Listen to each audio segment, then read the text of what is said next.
This is Reporter Room with Jessica Della Davies. Hello, happy Saturday. Come on in, come on in.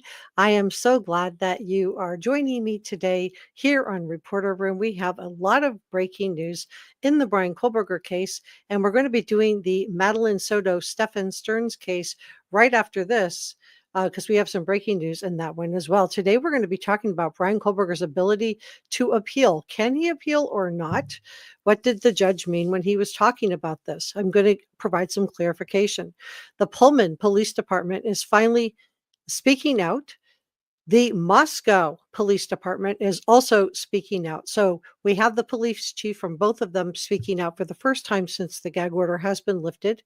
Steve Gonzalez also shared some insights into why this crime did not sound like what we thought it did. When we get to that point where I am starting to talk about Kaylee, I just want to tell you in advance, I am going to give you a trigger warning right now when I start to talk about Kaylee. Okay. Just so you know.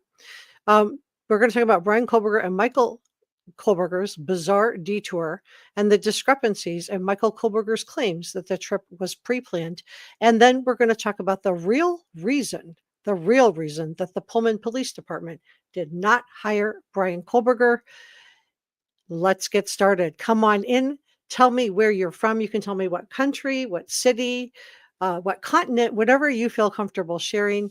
My name is Jessica Della Davies. I'm an investigative journalist, and my job is to investigate crimes, crime scenes, and potential suspects, and share with you how to do the same thing. If you have not subscribed to Reporter Room, well, I can't get to 50,000 subscribers without your help. So please subscribe. It's free.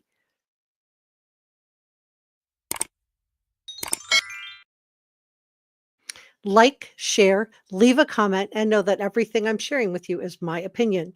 Come on in, tell me where you're from.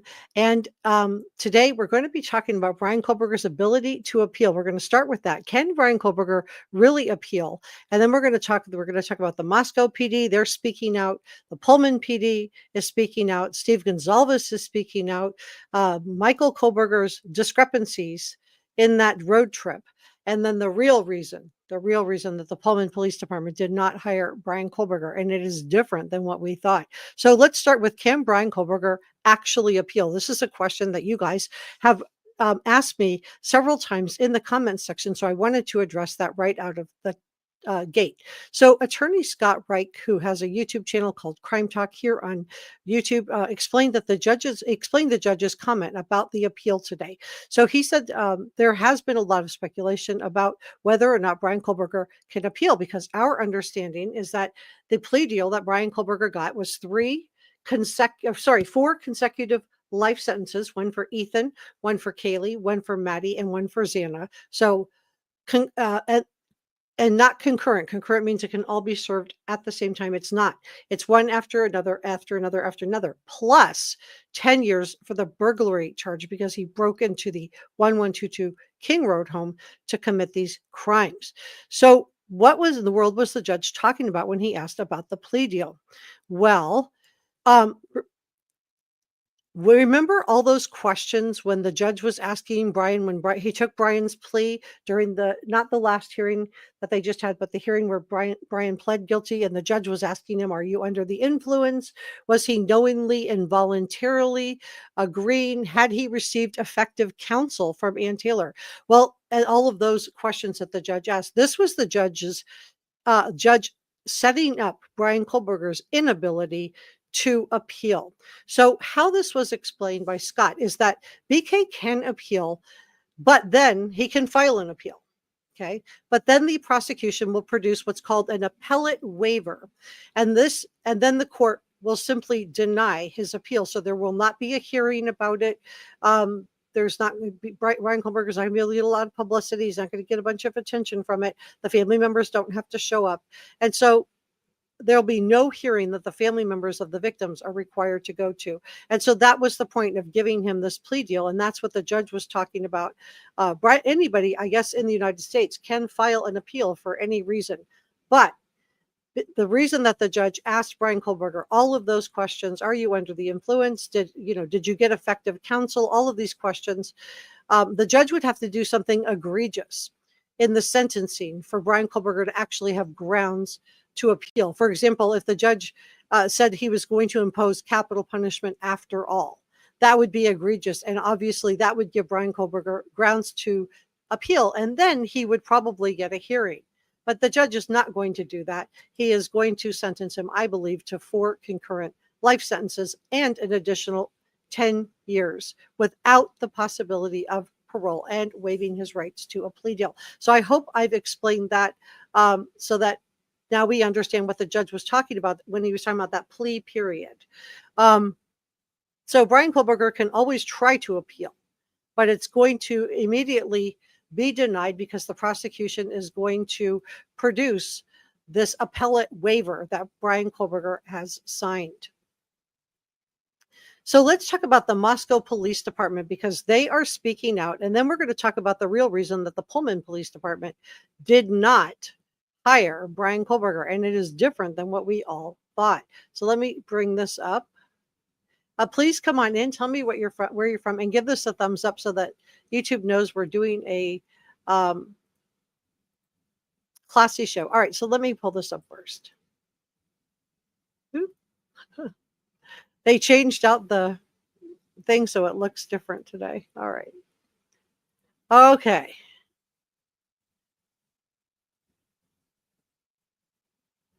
All right. So this is okay. So let's talk about the job that Bryan Kohberger applied for.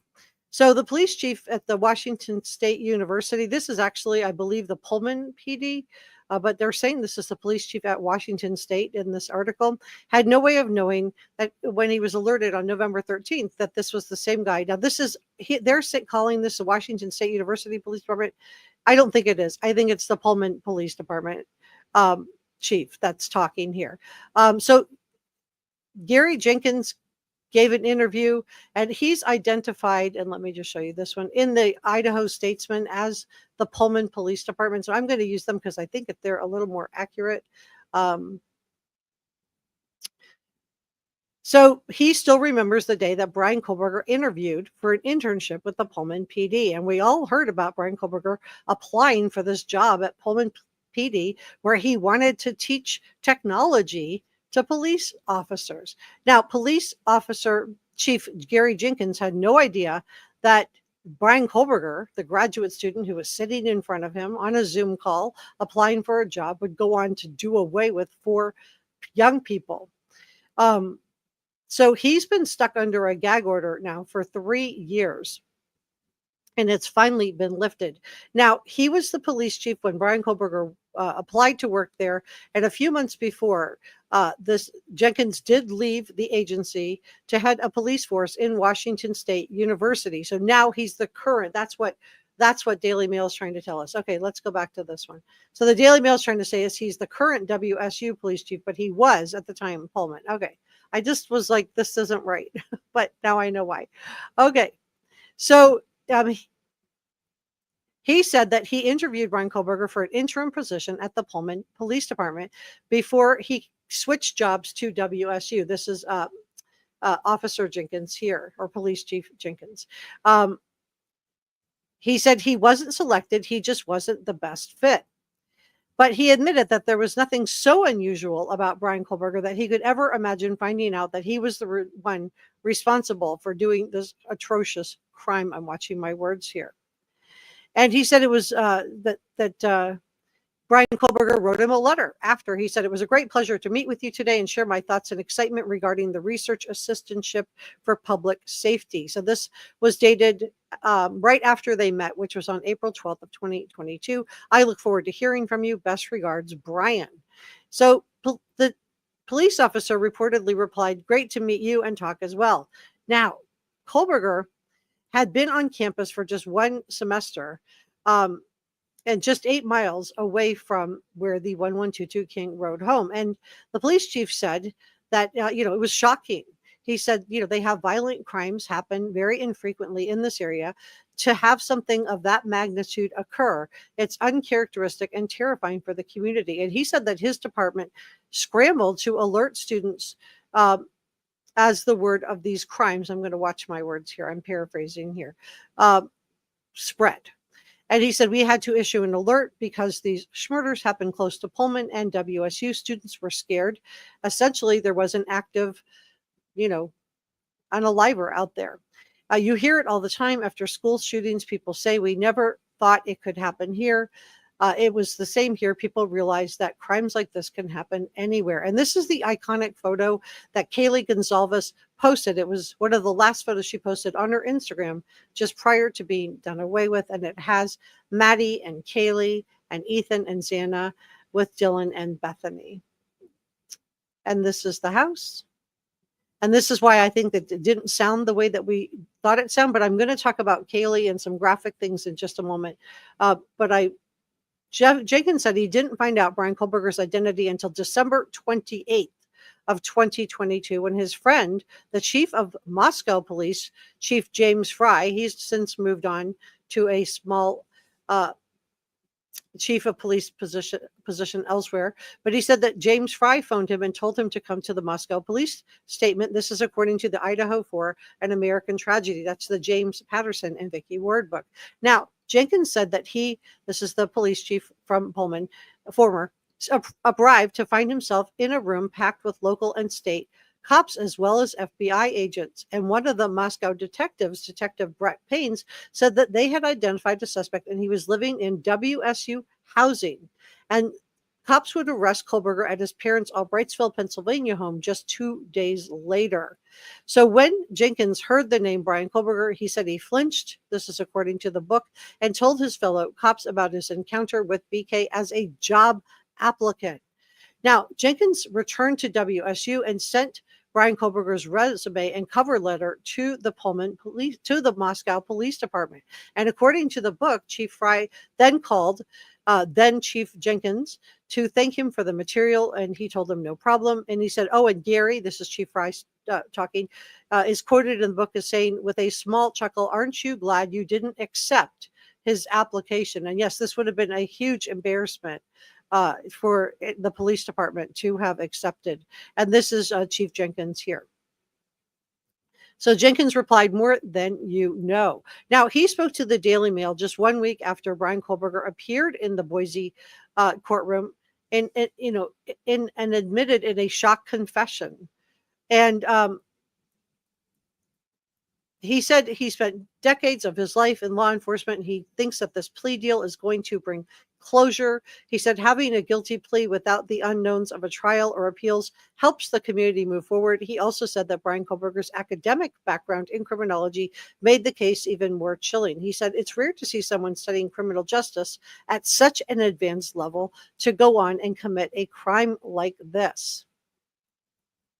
So Bryan Kohberger is now facing life in a Idaho maximum security prison. And this police chief says that prison life is going to be tough for him. He said people who commit certain crimes aren't well received by other inmates. So we're talking about prison justice here, right? He said that he admitted that the case had left a scar on both the Pullman and Moscow that may never heal. He said it's part of the history of this region now. I don't think it defines us. What will define us is how the community came together and found justice for the victims. So let's go back to the Idaho Statesman.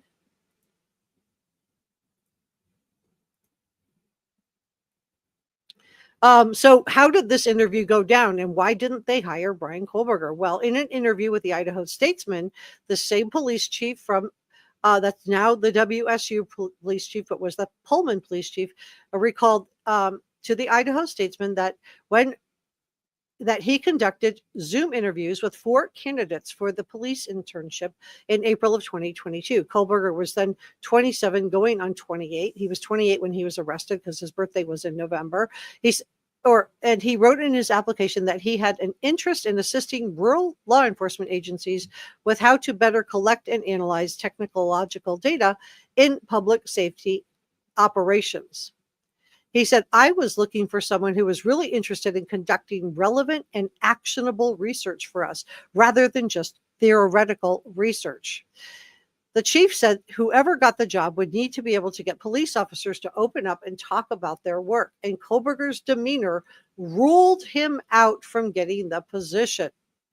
So now we know why he wasn't. We thought maybe they had found out that he had stolen his sister's cell phone, but no, it was his demeanor. And this is the same thing we heard from the fish fillet owner of the fish fillet company that Bryan Kohberger was let go. He said it was also that he was, had difficulty getting along with customers. So he said, quote, this is the police chief, former police chief. He said, I just felt like he would have a difficult time developing trust with my staff. He seemed a bit hot, a little bit awkward in talking. He wasn't very conversational. And I just thought he would not be a good fit and would have difficulty working with my staff. So he is not an SK expert, but he was able to tell in a Zoom call interview with Bryan Kohberger that he was awkward and that he was not very trusting and that he would have had a difficult time. So again, this takes me back to what Dr. Ramsland, who had him in multiple classes, and she was his academic advisor. And she's supposed to be an SK expert, but she didn't see anything. So Jenkins said, he didn't see anything with Bryan Kohberger. This guy at least knew he wasn't going to give Bryan Kohberger a job and thought he was awkward. Jenkins said he wouldn't think about Bryan Kohberger for 8 more months until, and we already talked about this, he got this message requesting. Now the Idaho statement, in my opinion, is more accurate. This says that he received a message on December 19th. This makes more sense to me than the December 28th date. And I'll tell you why, because WSU, that's the day they fired Bryan Kohberger. And I told you guys, I thought that the WSU police department probably tipped off WSU. I'm sorry, that the Pullman Police Department probably tipped off WSU, and they immediately got the email out to fire Bryan Kohberger. Now, by this time, Bryan Kohberger and his dad had made that cross-country trip inexplicably, this planned trip back to Albrightsville, right? He didn't finish any of the work he was supposed to do for his teaching job. He just boogied back to Albrightsville, Pennsylvania. So let's talk about I want to talk about Steve Gonzalez. He shared some insights as to why this crime did not sound like what we thought it did. When we get to that, I am going to give you a trigger warning.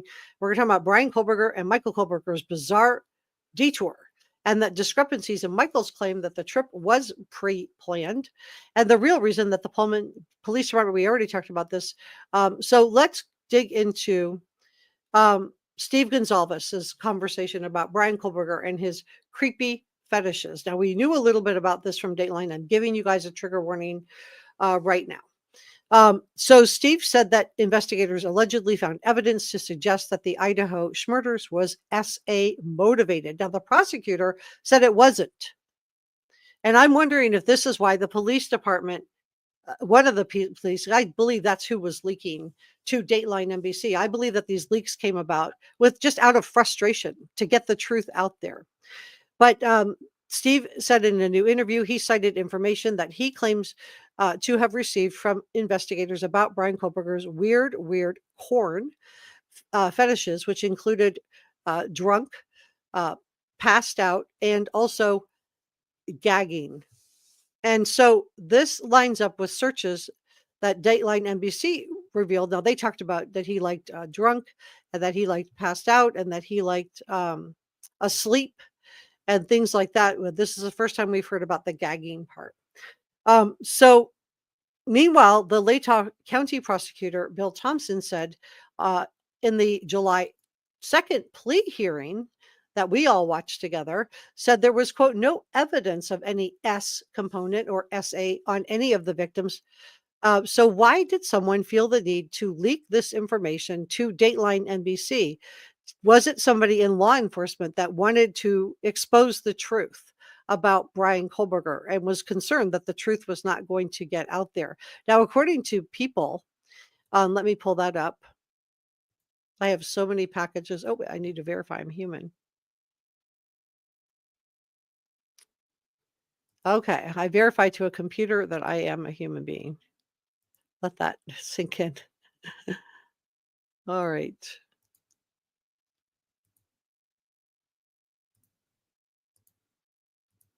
Let's pull this up. Okay. So this is a trigger warning, guys.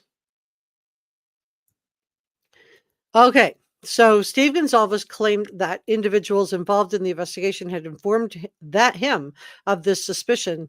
So this directly contradicts what prosecuting attorney Bill Thompson said during the July 2nd plea hearing.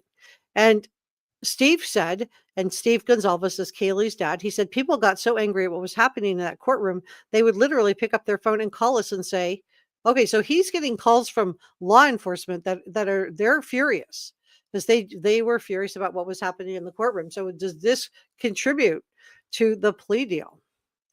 But he said that they would pick up the phone and call us and say, this is what's on Bryan's phone. This is what he was searching. This was SA motivated. Now, he claimed this in an appearance that he made on News Nation. So were the powers at be trying to sweep this under the rug? And if so, why?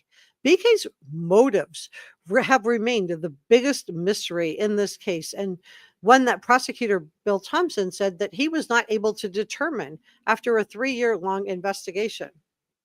And a lot of people are, thinking that's kind of weird. Why wouldn't you be able to figure that out? And at the time, when Bill Thompson finally got the chance to detail what happened, he made a point to stop in the middle of his remarks and emphatically say, I will state for the record, there is no evidence of any SA component or SA on any of the victims. I want to make that clear so there's no speculation. So, okay, there's no evidence of it. I mean, obviously, there wasn't video of him doing that. So I don't know how you would get evidence of that. So I'm gonna just kind of split the baby here and say that probably Bill Thompson is saying he couldn't produce any evidence in court regarding that, but I still believe that they can both be right. And Steve Gonzalez is saying I'm getting tips from law enforcement that there was a component to this because of what he had on the phone. So many people were wondering, how does Steve know this? And many people are wondering, well, how would Bill Thompson, prosecutor, know for sure that there was no SA? I mean, we don't know what was going on underneath Bryan Kohberger's coveralls that night on November 13th was when he was in there doing away with these young people. And there could have also been an SA component afterward. I mean, nobody knows. But we do know what was on his phone. So Steve Gonzalez made it clear that he firmly disagrees with the manner in which Bill Thompson framed that comment. And for the first time since Kaylee was done away with, was able to explain in detail why he disagreed, thanks to the removal of the gag order. So he cited information that he allegedly received from those investigating the case about BK's weird, these are his words, weird corn fetishes, which allegedly included drunk, passed out, gagging. Okay. And these line up with what Dateline NBC exposed. They said that they found BK was conducting searches like this on his cell phone, and that this is the type of material he enjoyed watching. So Steve Gonzalez said there are two things that were part of this crime scene. And so for Bill Thompson to say that there was no SA, and then he commented, of course, there wasn't evidence of it. He didn't have enough time. Somebody came up the stairs. So that someone may have been Xana Kernodle, who Bill Thompson said at the plea hearing had not been an intended victim, but had possibly encountered BK on the stairs between her room and the third floor, where Kaylee and Maddie were sleeping. And you will recall that Xana and Ethan were sleeping on the second floor around the corner from Dylan's room. Now, Steve has already voiced his disgust with prosecutor Bill Thompson for agreeing to the plea deal, which we understand. Every family, half the families were all in on it, and the other half did not want this to happen. But he said that he felt like the prosecutor cared more about protecting the image of Bryan Kohberger than getting justice for his daughter, Kaylee. And Steve has said in the past that he felt like he was a failure as a father for not being able to stand up for Kaylee's right to a trial. And I just want to say to the Gonzalez family, Steve and Krista, you guys have done an amazing job advocating for Kaylee. Steve said, he said this about Bill Thompson. He said, why are you defending someone who just did away with 4 people? It's an upside down world. And at the same time, Steve said that he had come to terms with the fact that he and the families of the other victims will never get closure, which he believes they deserve. So we're going to talk about Bryan Kohberger and his history of breaking into neighbors' houses in just a moment. But Steve previously said that that's why he chose to step outside the courtroom during the July 2nd plea hearing, despite making the trip to Boise, and had already said he will not be present when Bryan Kohberger is sentenced next week. We are going to air that hearing here on Reporter Room. I hope you will join me. We can watch it as a Reporter Room family. I don't talk during the hearings. I will be typing and interacting with you in the top chat, but I don't speak over the hearings. I just can't bear it when somebody does that and I'm trying to watch a hearing. But Steve said, we're just glad to be done with it. We're glad to move on. Now, people reached out to both Prosecutor Thompson and Moscow Police Chief Captain Anthony Dallinger for comment, but neither responded. So let's talk about Bryan Kohberger, his history of breaking into people's neighbors' houses. And then we're going to talk about the the Moscow Police Department. Okay, so Bryan Kohberger had a history of breaking into neighbors' houses. His parents, Michael, was a retired maintenance worker, and Marianne, who worked with additional support needs type children, struggled for years with Bryan, who had lived at home since before he moved away to Washington State University to seek a PhD. And now in his teens, BK had developed a rare and debilitating neurological condition known as visual snow syndrome, in which those see static in their vision. Now, we don't know if this was direct. I don't think so, since Bryan Kohberger had a license. It could have been peripherally, which would explain why he didn't see Dylan. It could even be more outer periphery. So it could affect him this way, or this way. I don't think it was this way, because I think that he would not have been able to drive if his visual snow affected his direct vision. I suspect it was his outer periphery, so catching things in the corner of his eyes. BK told the fellow sufferers online and in his Tapatalk forum that he sometimes heard demons in my head mocking me. Now, I don't think that's related to visual snow. I think that's related to psychopathy, in my opinion. Let me know if you have a different opinion. In fact, let's do a poll. If you think that BK's comment about hearing demons in my head mocking me is related to visual snow, put a 1 in the chat. If you think that BK's demons in my head mocking me is not related to visual snow and more related to something else like psychopathy, put a 2 in the chat. So BK claimed online he felt depersonalization. He said he could do whatever I want with little remorse. I might spiral out of control. And we know that that is exactly what happened years later. In middle school, he reportedly developed an intense crush on a pretty blonde girl named Kim, who went on to become a cheerleader. She rebuffed him. He turned to self-medicating. He became addicted to H. His father reportedly told friends that BK wasn't the same person after he was self-medicating. I'm watching my words here. In his mid-teens, he would steal from a neighbor to pay for his H, and once burglared her house while she was visiting her son. His friend and fellow medication lover, BK ended up going to rehab. So he not only stole his sister's phone, now we know that he burgled somebody's house. And the sourcing on this is James Patterson and Vicky Ward. So BK went into rehab while still a teenager and appeared to turn himself around, taking up boxing. He became a fitness fanatic and a staunch vegan. And I don't think his veganism was related to his love or care for animals. I think it was more of a way to control his diet and weight loss. He remained desperately shy and awkward with girls who often found him overbearing and creepy. While at DeSales University in Pennsylvania, BK obtained degrees in psychology. That was his bachelor's degree, and a master's in criminal justice. But other students called him the ghost because he would glide silently into classes and would vanish immediately afterward. In fact, some of the female students complained to staff that BK made them feel uncomfortable. Okay, so now we have him at DeSales, not just WSU. We have him at DeSales with female students complaining to staff, making him feel uncomfortable. So he was described as being very intelligent, but arrogant and abrasive with it. He was banned from the local bar, Seven Sirens. I did not hear from the owner that he was banned. I heard they had a card on him. They had a card file on Seven Sirens because he was harassing female servers while they're trying to do their job, calling them the B word. Imagine you're a young female server. All you're doing is trying to do your job.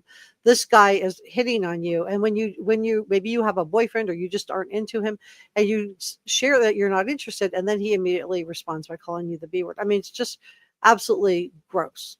And I think this sort of obsessive behavior and endless harassing of female staff that took place at the Seven Sirens continued from Gonzalez onto WSU, where he allegedly followed young women out to their cars at WSU and was grading females differently than males. And so his obsessive behavior continued on with Maddie Mogan, whose social media photos he always liked. And to be clear, with Kaylee's photos, he liked Kaylee's photos if Maddie was in them. He would heart them.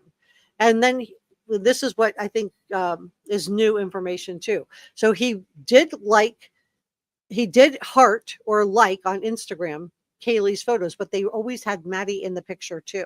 They weren't separate from Kaylee only. But on Maddie's Instagram, he hearted her comments that only had her in it. So this again confirms what we already knew, that Maddie is and was the target. So Dr. Kathleen Ramsland, a forensic psychology professor who denied that she was reaching out to BK's family, but has since told Brian Enton that she thought of doing a book on Bryan Kohberger would be a wonderful idea. She was not just his professor in multiple classes, she was also his student advisor. But she said that she didn't have him down as a potential SK, that she thought he was very polite, respectful, and seemingly genuinely engaged with material as a potential researcher, teacher, somebody who was interested in a career. So again, this is different than the description that we are hearing from the Pullman police chief, who didn't think he was going to get along with his staff. And I thought he was pretty diplomatic in the way that he said it. But, it doesn't, neither of them pegged him as a potential SK. But still, she had him in multiple classes. She was a student advisor, and she didn't pick up on anything unusual about him at all. So again, what is the purpose of studying these guys and writing a book because you're studying them? And I'm putting quotes around this because I just, does a book, if it didn't help her identify one that was sitting in her classroom, I don't know how giving Bryan Kohberger all this attention and writing a book and giving him all that narcissistic supply is going to help identify future SKs. But okay, she's going to write her book, and he's going to do it because he wants the attention. She describes him as very polite, respectful, seemed genuinely engaged with the material as a potential researcher, teacher, somebody who was interested in a career. And she was convinced that the police had made a mistake. So I don't know. To me, that just tells me everything I need to know about Dr. Ramsland and her, expert SK, which is what she claims that she is. Now, wealthy British American schmurderer Elliot Rodger has been cited as a potential direct influence on what Bryan Kohberger did back in 2014. Elliot Rodger became an incel hero. An incel is someone who's involuntarily celibate. I want to be clear that just because somebody is celibate voluntarily or involuntarily doesn't mean everybody's like this. This is an extremist group. Okay.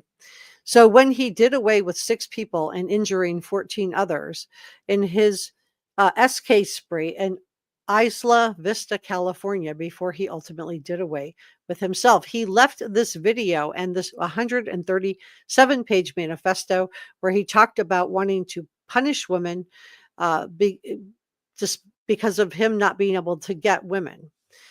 He targeted female students at his university, 2 of whom didn't survive. And we're going to talk more about the Moscow Police Department and their speaking out in just a moment. So please stay with me. But I want to stay on this for a second. And then we're going to talk. So Bryan Kohberger's superior recommendation This is Dr. Kathleen Ramsland, and his other professors, one of whom described him as one of his best students ever, one of her best students ever, only fueled his arrogance and misogyny. And according to this article, BK was having trouble with females at DeSalles. So why was he then recommended to WSU and described as one of their best students ever? At Washington State University, where he began his doctoral studies. Let me go back to the poll too. Let me check in. I forgot I did the poll. Let me check in with chat. I'm just curious where you guys are at on this. Let me looking for ones and twos. So you're putting a 1 in the chat if you think this was related to personal snow, visual snow. You're putting a 2 if you think it wasn't. Let me just back up. Oh boy. Pharaoh says the legal system is not the justice system. Well, unfortunately, it's all we have. Hey, Orange Wedge. Let's see. Donna says prayers for the victims. Thank you for remembering Ethan, Kaylee, Maddie, and Xana. Diane put 2, Christy 2. Thank you for modding today, Christy. And Michael put 2, Donna 2. Thank you for modding today, Michael and Donna. Enjaz put 2. Thank you for modding today, Enjaz. For those of you that don't know, Michael and Enjaz are 2 of our head mods, along with Six Sense Amelia. Joanna put 2. Oh, lots of 2s. Lots of 2s.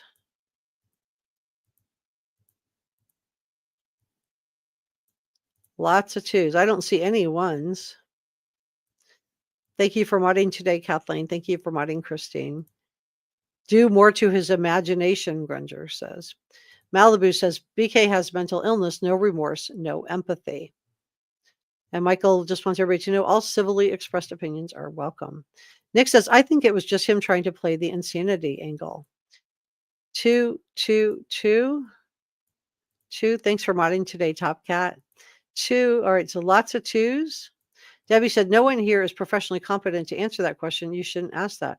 Well, if you don't want to participate in the poll, Debbie, that's okay. You don't have to. 2, but we're going to talk about it because we're having a conversation about the case. Pat says 2. Margie says 2.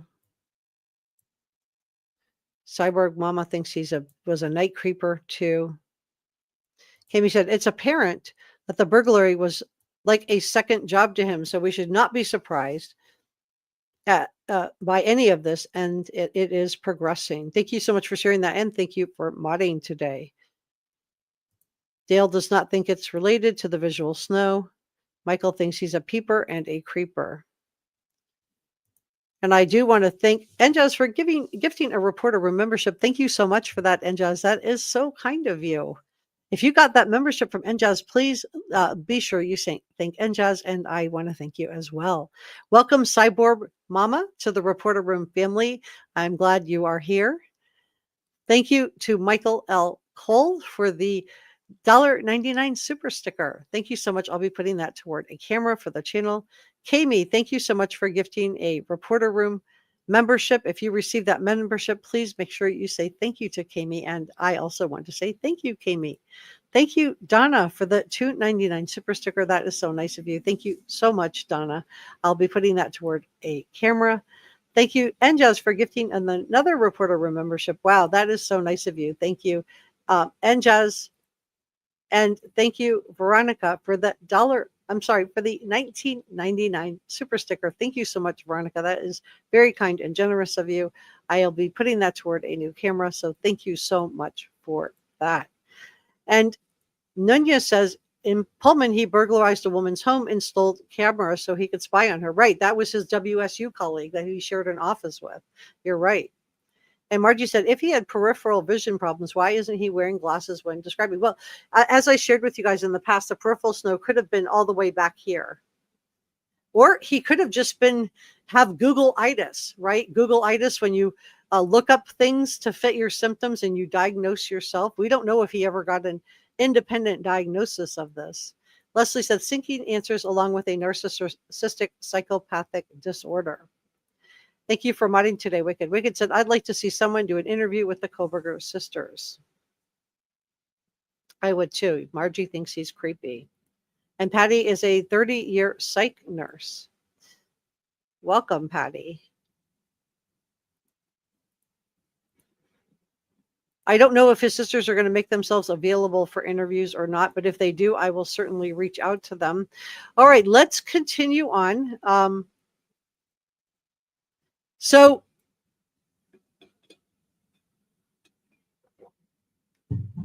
at WSU, he was rolling his eyes at the women. He regularly was interrupting these young female students. Imagine having this guy have the power to grade you. He was winking conspiratorially at the men. One of the men revealed that BK had once confided that though he knew he could have any woman he wanted, but that he believed they belonged in the kitchen and in the bedroom. I just wonder where these views came from. Is this something that he heard in his own house growing up? Or is this just something he got into on his own? Like, what did his mother, Mary Ann, think about these views? He once followed a woman that he was teaching out to her car while the others complained that he was grading them differently than the men. And by the time he committed the November 13th crimes, his superiors were already having problems with him. They had given him warnings.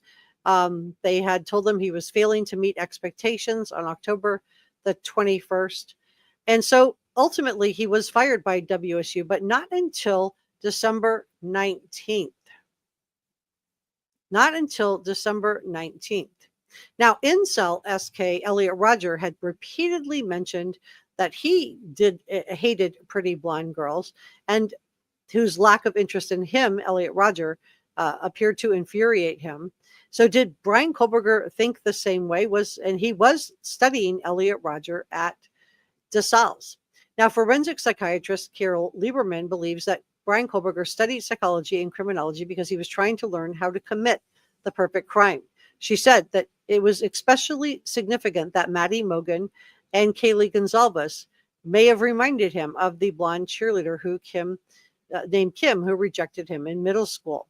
She went on to say that he took out the rage he had built up over the years toward his first love and all the subsequent women who had rejected him with each stab of the knife. Now, the two books on the Idaho, one was by investigative journalist Howard Blum, who I interviewed on this show last week, and the other is by James Patterson and Vicki Ward. Now, excuse me, I have a tickle. They both argue that BK set out to do away with Maddie and other victims, and Howard Blum phrased it as the rest of the victims were grim collateral damage. And even the name of BK's target, Maddie, lines up with Elliot Rodger's case because he identified a former friend that came to represent everything that he hated and despised. This is Elliot Rodger, and her name was Maddie Humphreys. So that's terrifying. So was Maddie selected simply because she was named Maddie, she was blonde, she was pretty, and Bryan Kohberger encountered her at the Mad Greek restaurant. And Maddie had a steady boyfriend named Jake, not to be confused with Kaylee's on again, off again boyfriend, Jack Detour. Jake and Maddie were on. They were steady. They were close. And he spoke at her memorial. Now, a lot of people wonder how Bryan Kohberger knew to get around in the house. And I think he would have been easy for him to know the layout. First of all, we have Maddie's bedroom, which he made a beeline for on the third floor. The housemates had posted a TikTok video of themselves wandering around their 1122 King Road home, imitating each other, and images of the home were posted on a popular real estate site. So in my opinion, Bryan Kohberger would have had ample opportunity to study the layout of the home. And Maddie's bedroom had the letter M with her little pink boots in her window. Now, police believe that Bryan Kohberger was repeatedly parking his car in the cul-de-sac apartment parking behind the 1122 King Road home, a vantage point that would have given him a really good view into Maddie's bedroom window. So what did Michael Kohberger believe when he arrived in Pullman, Washington for this road trip to pick up his son for this cross-country drive? What did he believe? And that's Kim. That's the girl that Bryan Kohberger had a crush on. And I do think she isn't a dead ringer for Maddie, but has a similar look to Maddie and Kaylee. And maybe Bethany too. But Bill Thompson said that the apartment in Pullman had been pretty well cleaned out. And so I want to know, wasn't Michael Kohberger curious about this? Now, some people believe that BK had already abandoned his Pullman, Washington apartment 1 week before Michael Kohberger arrived for the trip. They think that Bryan Kohberger was staying in a hotel that week and that he left the hotel to go pick up Michael, and then they left for their cross-country trip, their planned cross-country trip that Michael did not purchase a ticket for until December 10th. And I want to tell you why I do not think this was a planned trip. I think that this trip originated from that series of phone calls that happened on November 13th of 2022. And I do believe this is related to the plea deal, in my opinion. Let me know if you have a different opinion or if you agree in the comment section below. Now, Bryan Kohberger was supposed to fulfill his teaching assistant duties, right? And these included helping to grade final exam papers and helping to administer final exams. So Bryan Kohberger had another week's worth of work because the last day of class at WSU was December 9th, but final exams were not until the 12th through the 16th. And Bryan Kohberger was not terminated, according to the Pullman chief of police and WSU, until December 19th, right? So how in the world was this pre-planned? Why would Michael Kohberger have pre-planned a road trip with Bryan Kohberger to take place on during the week that he was supposed to be administering final exams and helping to grade papers? He wasn't done with his job. So we know that he should have gone through to the 12th through the 16th at WSU. He wasn't going to be done until the 16th.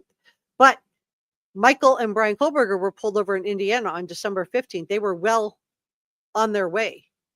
So again, if you pre-plan a road trip with your son, would you plan it for the week that he's scheduled at a brand new teaching assistant job so he wouldn't have vacation days? Certainly, they're not going to give him vacation days in the middle of finals. At his brand new teaching a job at the university where he's pursuing a PhD. It doesn't make sense. It also doesn't make sense that when Michael Kohberger arrived in Pullman, that he would see Bryan Kohberger's apartment just completely cleaned out and still think that everything was fine. So some people believe that BK had been terminated by the time that Michael and Bryan started on their road trip from Pullman to Albrightsville. That is not the case. BK was terminated on December 19th, well after they had arrived in Albrightsville, Pennsylvania. So it's very hard to believe that Michael didn't know that Bryan Kohberger had been fired. And it's very hard to believe that Michael Kohberger, because he wasn't fired. So it's hard to believe that Michael Kohberger would just think Bryan Kohberger was fired. And that's why his apartment was cleaned out, which is some of the comments I get. And the other thing would be, it was really hard to believe this trip is pre-planned for the week that Bryan Kohberger was supposed to be working. And the ticket wasn't purchased till December 10th. It just doesn't add up, guys. So what did Michael Kohberger think when there was a be on the lookout for a bolo for a white Hyundai Elantra, and he knew that his son had had a troubled past, had stolen his sister's cell phone and sold it at the mall, and then had burglared a neighbor's house? Just a few miles that this bolo was looking for a white Hyundai Elantra, the exact make and model of his car, and his son lived just a few miles away from the 1122 King Road home. Was this deep denial, or was this series of phone calls made on November 13th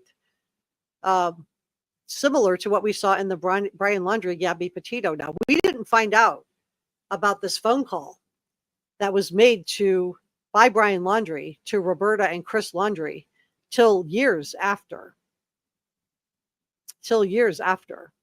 So I'm just wondering, will we ever know what Michael and Bryan Kohberger talked about, or what Michael and Marianne Kohberger talked about during those phone conversations on November 13th, just hours after he did away with Maddie, Kaylee, Ethan, and Xana. But I do think this route that they took from Pullman, Washington to Albrightsville, Pennsylvania should have also raised some red flags for Michael Kohberger, in my opinion, because they avoided the most direct route, which would be along Interstate 90 and 94. That's a 38-hour drive, according to Google Maps. And so was he trying to confuse law enforcement? Were they just enjoying a scenic drive back? Or were they trying to avoid bad weather? There was a snowstorm. Because BK and his dad drove south down to Loma, Colorado near I-70, and then cut east on a route that took them past Indianapolis, adding at least 6 to 8 hours to their drive that they completed sometime between December 13th and December 16th. Again, Bryan Kohberger was supposed to be working on those days. So what did Michael think this elaborate detour was all about? Was his mind racing, or was it not, because he already knew something was wrong?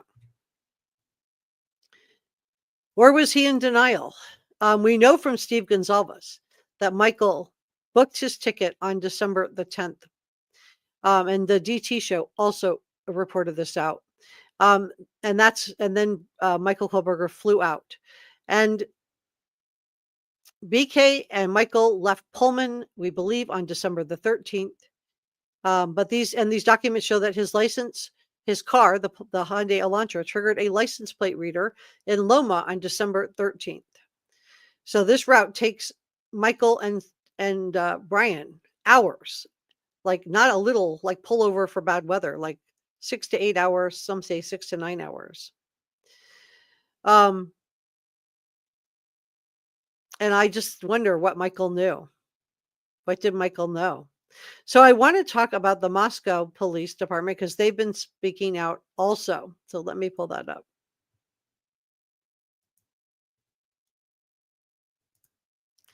Take this down. Okay. Thank you so much for joining me today, by the way. So the police chief broke his silence now that the gag order, and so this is the Moscow police chief, not Chief Fry, who's moved on to another job, but this is the current one. His name is Anthony Dollinger. Now he said, quote, "We've been focused on the victims and bringing justice for the victims. That was our focus. That was our mission. So that mission was accomplished." Asked if the police were able to find a clear motive, Dollinger said he could not answer. So he didn't say no. So I thought that was interesting. All of the documents in the case that have been sealed will remain sealed for now. Police said that they were prepared to release a large amount of information later on. So we will be on the lookout for that. He said, "We're committed to being transparent when we can be." He said, looking ahead to Bryan Kohberger's sentencing next week, he said, quote, "Our hope is that not only the families, but the friends, even the Moscow community, and all the communities that were affected by this can start to heal and bring some sort of closure to this horrendous act." Now, the judge's decision to end the gag order on Thursday came 6 days before Bryan Kohberger's sentencing, which we are going to be airing here on this channel. His sentencing is going to happen on July 23rd. So I'll be putting up a live, you'll be able to see that on my channel later tonight. As part of the plea deal, Bryan Kohberger will be sentenced to 4 consecutive life sentences without the ability to get parole. And in addition, a maximum penalty of 10 years on the burglary count.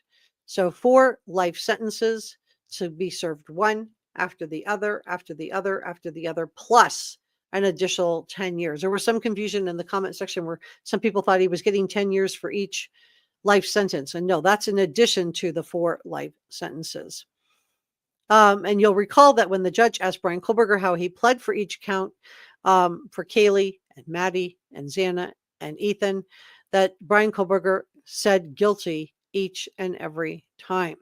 Now, Gary Jenkins, we talked about him already with the former Moscow Police Department. He also did an interview with ABC News. A few more interesting comments from Pullman, former Pullman Police Chief, now WSU Police Chief. He said that that the hair stood up on the back of his neck when he found out that it was Bryan Kohberger. Now he says months later on December 20th. So now I've heard 3 different dates being attributed to him of when he was notified. I'm going to say that they probably notified him somewhere between the 19th and the 20th. That makes a lot of sense in my opinion, that he would have been notified as soon as they identified Bryan Kohberger as the suspect. They would have notified all the police departments. He said his name definitely rang a bell with me, and I told them I had interviewed Bryan Kohberger. I had his resume and cover letter for the intern position. Jenkins also said that he had knowledge of issues with BK's demeanor and relationships with classmates and professors. He said there were a couple of criminal justice professors who oversee that PhD program who felt like they were responsible because they made the decision to admit him to WSU. He said, I'm a law enforcement professional. I interviewed him, and I couldn't tell you what was to come. And I don't know how they could either. But you know what he could tell? He could tell that Bryan Kohberger was not fit to fill that position. He could tell that. He could tell that Bryan Kohberger he didn't think would get along with other staff. So he was able to tell that too. So I do give former police chief of Pullman, Washington, and current police chief of WSU, Chief Jenkins, credit for not hiring Bryan Kohberger. He could tell that his demeanor was off, which is more than what the DeSalle's professors were able to tell. He said, I'm a law enforcement professional. I interviewed him. I couldn't tell you what was to come. I don't know how they could either, but still they have a very deep sense of responsibility, feeling like they should have known. So he's talking about the WSU. And Bryan Kohberger's attorney said they will not speak out until the sentencing is finished. ABC did reach out to them for comment. So I do think that is very, very interesting. And we're going to talk about, I have a video to play for you next. Let me pull that up. Take this down, put this one up. Okay, we're going to do this one next. But I want to talk about the reason the crimes didn't. I kept thinking along the way that we think that they sounded. And the reason for that is because we learned, so trigger warning here, guys, we learned from Steve Gonzalez that, we knew what kind of fetishes, I talked about that earlier, but that he actually had put something into Kaylee's mouth, that there was bruising around her mouth. I'm sorry, this is very, very, very sad to talk about. And so, I do think that, and that was something that he was into. So I think this is probably why Steve Gonzalez feels like it's disingenuous on Bill Thompson's part to say that there was no evidence of any type of SA, because if that was what he was into, right? If gagging is what he was into, the fact that, there was damage to her mouth, suggested that's what he was doing. So we're going to listen to Steve Gonzalez next. I do just want to do a quick thank you so much to our producers and Jazz, Sasha Angel, George Brown, Christy Ballantyne, Brother Mike, and Lynn Jen 2. Brother Mike is Mike Coleman. And also thank our channel members. Thank you so much for allowing me to cover this channel and for supporting. We are going to have a channel members only live stream today after the Madeline Soto case, because we have breaking news in that case, which I'm going to cover next in a separate live stream. And then we will have a separate live stream, a third live stream with just channel members on the Bryan Kohberger case. But I want to play this video with Steve for you guys next. And I just did want to say thank you to our channel members. Got stuck there. So thank you so much to each and every one of you. If you would like to support the channel, you can also hit the join button, which is how you can get a channel membership. And I also want to do super thanks and coffee gratitude for last live stream that I had and gifted channel memberships. Thank you so much to all of you guys very, very much appreciated. And thank you to everyone who was so polite and kind when I was interviewing two-time Pulitzer Prize nominated journalist and author Howard Blum. All right, so let's listen to Steve in his own words. I'm going to go forward a little bit.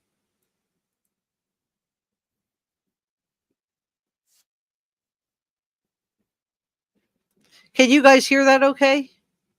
Just want to do a sound check before I... Don't know, and that you were sworn to secrecy because of the gag order. Can you guys hear that okay? I just don't want to play it. Just a quick yes or no. And Jazz is telling me yes. Okay, I just want to make sure you guys could hear it, so I didn't play it and then find out that you guys couldn't hear it. All right, let me... Or any other reasons. Is there information you know now that I haven't known and the rest of us haven't known up until today? Most of the information we found out were just people calling up. I've had other officers call us up and just say, I don't know what just happened in the court today, but I don't support it. People so angry at what was happening in that courtroom that they would literally pick up their phone and call us and say, this is what's on Bryan's phone. This is what he was searching.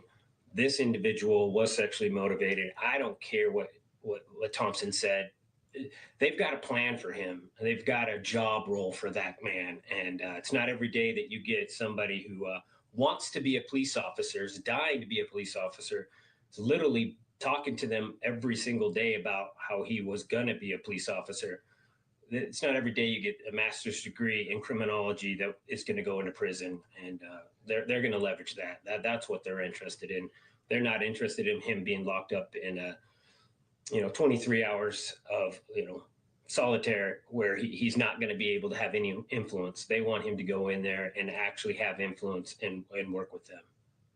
So it sounds like they do have plans for him, which would explain why, remember when Bryan Kohberger stood up to do his pleas and the judge told him he could sit down? Steve Gonzalez was really upset about that too. He felt like, why shouldn't he stand and do his guilty plea and show respect for the four victims, Kaylee, Maddie, Ethan, and Xana? Why was he allowed to sit down and do that? Now, it could be that the judge is just trying to not give any reason at all to give BK a chance to appeal anything during the appeal period, and not be overruled or overturned on anything. So he was just, following everything carefully by the book. But it could also be that they see somebody with a master's degree in criminology and they want to find out more. They want to pick his brain and be a resource for crime fighting in the future. Yeah. His fantasy was to be an officer, or the earliest one was like a Green Beret or something like that, a Ranger. So this guy's had like these grandeur visions of himself since he was just a little kid. And I think one of the first things he told the officers when they arrested him in Pennsylvania was like, let's get a cup of coffee. I'm working on my criminology PhD and I'd like to interview you. It's like, this guy wants to be a cop or wants to be somebody of importance. He always has been. And that was part of the reason why we were trying to get them to take that into account and not plead with him. Don't give him the position of power. Basically dictate the terms to him and say we're not going to accept this unless you prove who you are. Still fascinated by the comment he made upon arrest. Have you arrested anyone else? Thinking, is he throwing a red herring in? Is he really curious about other possible suspects? And this is something you guys have brought up in the comment section, why some people are just absolutely convinced that he had an accomplice. I don't think he did. I think he acted alone. I'm very curious about what you just mentioned, that coming out of hearings, there would be people who would call you and say, I don't like what's happening in that courtroom. I know what's on his phone. I know. What did you learn from those phone calls without divulging who it was who called? Just weird porn fetishes, but two of the fetishes were in that room: drunk, passed out girls and gagging girls. And those are two things that were part of that crime scene. For Thompson to say that there was no sexual assault, of course there wasn't. He didn't have enough time. Somebody came up there. But why are you defending somebody who just killed 4 people? Why are you not even making him stand in the courtroom and admit that he killed 4 people. I mean, it's upside down world sometimes when you go in those court systems and they're literally, oh, you've been so respectful. You can sit down when you plead guilty, with a yes and no answer. So we're just glad to be done with it. We're glad to move on. When you said drunk, passed out girls gagging girls, was there something that happened at the crime scene involving gagging Okay, trigger warning here, guys. that you heard? Yeah. That's what we've heard. That's why we want to get all these facts straight. So we don't want to have a statement that isn't accurate. But when you have a prosecution that just is okay with covering everything up and not telling you what's going on, it's hard to be accurate. And they've criticized us for not being accurate on certain things. And it's because we're not getting the facts. Parents shouldn't have to beg to know what happened to their kid the last 24 hours of their life. We figured out everything that we could. We got the grub truck video before they did. We got the white car. We got the 112 surveillance even before they got it. We were the ones that tell them to go to these cameras and pull them off. I'm sure they already were going to do that anyway, but we got it before they did. So they were just concerned that, they weren't in control and we knew too much stuff. And, it's unfortunate. Did All right. someone And a lot of people think that this is why we have this unprecedented gag order, where up until 2023, the family members were included in the gag order. Imagine you lose your child and then you're put under a court-imposed gag order by a magistrate judge that tells you can't talk about it. And to be clear, the Gonzalez's hired their own private investigator out of the gate because they wanted to find out what happened to Kaylee. So this is, something that they did. This is why they were able to gather information. They also hired an attorney named Shannon Gray to represent them. did someone with the investigation describe that Kaylee or Maddie was gagged during this horrible crime? I was told that by somebody in I can give that out. That was Mabbitt who gave that information. What did she say? Okay, so to be clear, Mabbitt is the coroner. Okay, Mabbitt was the coroner, and so she is the one that gave this information. So this is new information given from Steve Gonzalez to Ashley Banfield, who broke the story. And I just, for our viewers right now, Kathy Mabbitt There was some damage around her mouth right here, like somebody had pressed in and tried to keep her quiet.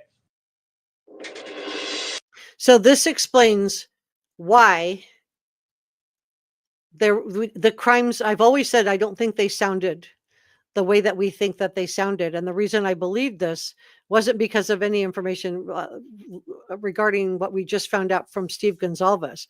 The reason I believe this is because the camera footage that picked up the audio of the dog barking and they could hear a thud didn't pick up anybody calling out or screaming.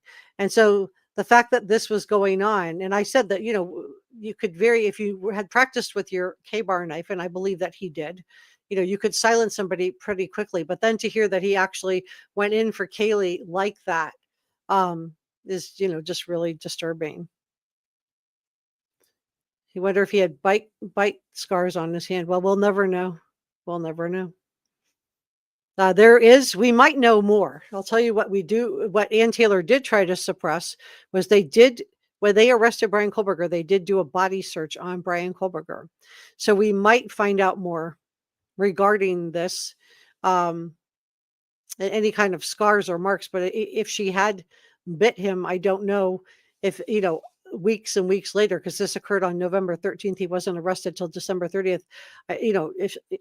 I don't know if it would have showed up. He did have what appeared to be in the traffic cam footage, a scar on his wrist. Let me see if I can. If you look at his wrist, that's his right wrist, closest to Michael, you can see what looks like a scar. And you could also see him in the traffic cam footage adjusting his sleeves when he's talking to the police officer. And I believe he was trying to cover up that scar. Donna says, that's why we have to write our legislators about changing victims' right. Yeah, I'm just really curious what you guys think about that. Let's do a poll on that. I would like to have your input. Do you feel like victims get lost in our legal system? If you think that they do get lost in the legal system and that we need to do more to make the victims part of our legal system during the court portion, tell me, just say yes. If you think that no, victims have enough rights, they don't need any more rights, it needs to be all about the perpetrator or alleged perpetrator at that point, just tell me no in the chat. I'm just curious where you guys are at. Callie said he's right hand dominant and the thumbs was on his left. So I think that it's very possible that, I've heard that he's also ambidextrous. I think he would have practiced. We know that he did some boxing. So he would have just, even if one hand's dominant doesn't mean you wouldn't be able to use the other hand. So thank you for sharing that, Callie. Kimmy says, Enja, she means she looks like a different person. Seems to be feeling confident about that. I lost over 100 pounds and it took a good while. She seems to have dropped that weight fast. Donna thinks that's why we have to write our legislatures about changing it. G of Twin says he was wearing gloves, so probably not. All right, so let's see what you guys are saying. I'm seeing yes. Yes. Thanks for modding today, Michael and Donna. Yes. Yes. Thanks for modding today, Kimmy.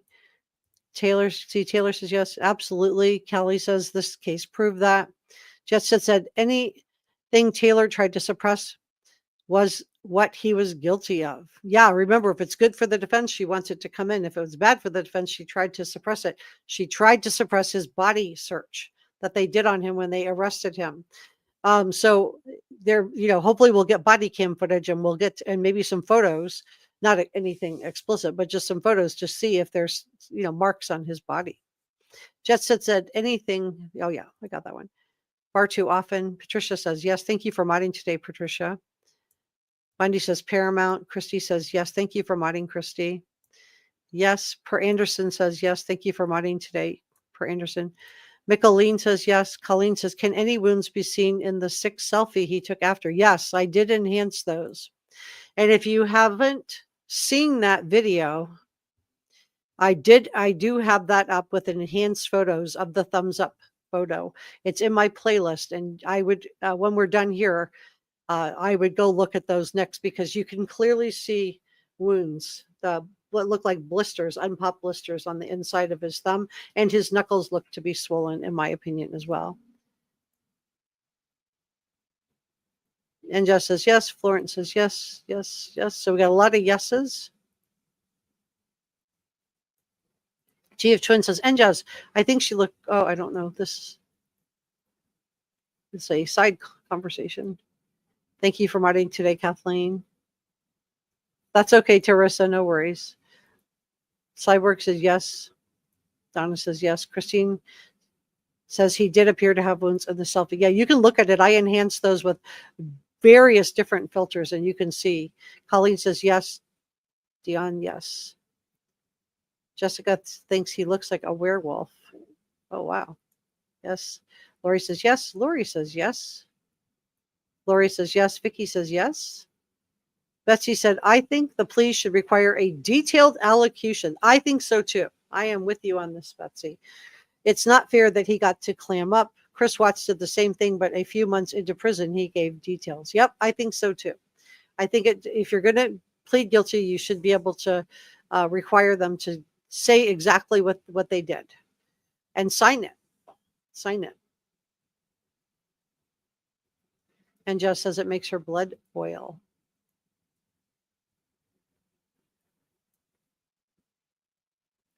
And Cyborg's describing the enhanced photos. His knuckles were stark white. They were white and swollen. And then on the inside of his thumb, you'll see blisters. You can look. I have the enhanced photos in my playlist.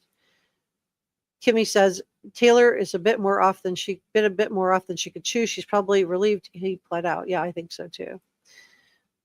Top Cat says, thank you for modding, Top Cat. Holding his phone for the selfie with the dominant right hand makes sense to me.